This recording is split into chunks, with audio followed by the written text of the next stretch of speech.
शहर शहर कारकुनान में खुशी की लहर दौड़ गई। कप्तान के खिलाड़ियों ने नारेबाजी की, ढोल की थाप पर भंगड़े डाले और मिठाइयां भी तकसीम की।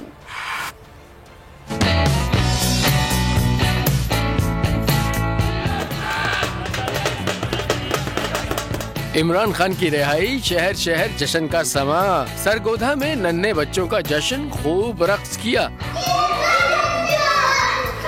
डिचकोट में इमरान खान के नारों से फिजा गूंज उठी। शेखुपुरा में कारकुनों के ढोल की थाप पर भंगड़े।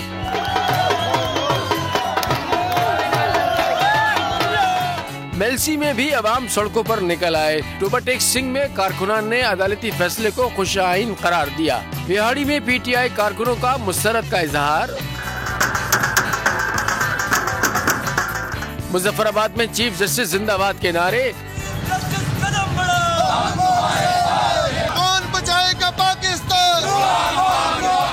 मुल्तान में खिलाड़ी खुशी से झूम उठे, मिठाई तकसीम की। खानपुर में भी कारकुनान पुरजोश नजर आए, खूब नारेबाजी की। सक्खर में इमरान खान की रिहाई का जश्न मनाने वाले कारकुनान को गिरफ्तार कर लिया गया। हरिपुर में मिठाइयां बांटने का सिलसिला जारी। कोयटा में कारकुनान ने एक दूसरे को मिठाइयां खिलाकर खुशी का इजहार किया। फैसलाबाद में कारकुनान का जिला कौंसिल चौक पर जश्न। पुलिस नफरी मौके पर पहुंच गई। तहरीक इंसाफ